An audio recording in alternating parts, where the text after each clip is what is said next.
Do you have a piece of media you like that suddenly got cancelled out of the blue? I do.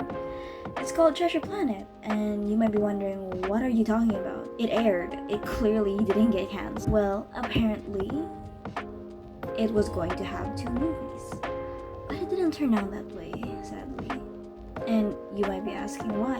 Well, it's because when it first aired in the cinemas, it didn't do too well. And because of that, companies declared it unmarketable, or they didn't really have faith in it, so they stopped supporting it. And here's the thing, it's kind of their fault.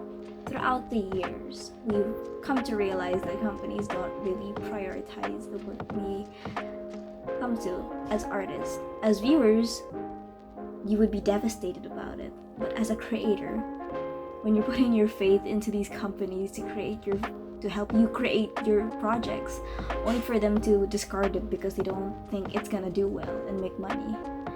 And sure, in the perspective of business, it's a sound logic. But as a creator, where they just suddenly deemed it unworthy of support, it's gotta be annoying, right? And there's more examples that are not just Treasure Planet. There's also TV series, recent ones in fact, like Gravity Falls. I know that show has been it's been a really long time, but at the time it was airing through its 3rd season, it got cut. And a similar thing happened to two recents actually, Owl House and Amphibia. They were scheduled to have more episodes, but apparently the company thought it wasn't doing well, so they decided to cut it as well. But other reasons could be there. So, as creators, should we be okay with this idea that our projects, because it's not marketable, they won't put a thought in mind to discarding our projects? And that's when I introduced the idea of indie studios. I'm pretty sure we're also very aware of indie studios. Indie studio examples like Spindle Horse, made by Vivian Medrano, Iron Circus, the one who made Lackadaisy, and even Monkey Wrench. Monkey Wrench is an actual series run by its creator, and so many much more. But the biggest example I have is Glitch Studios, and of course you guys would probably know Glitch Studios. It has Digital Circus, Murder Drones, and 2 new upcoming series called Gaslight District and Knights of Guinevere.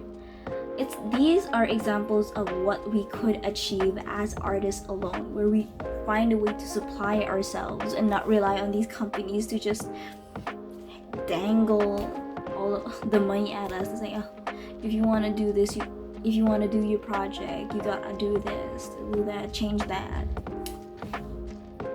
With indie studios, you would technically still have to consider your actions, but it's your final say. So we have that power.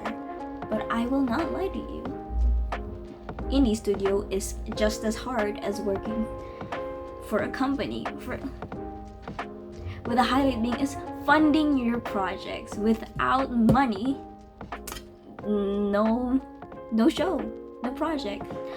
And that's the reason why most of us would rely on these companies. But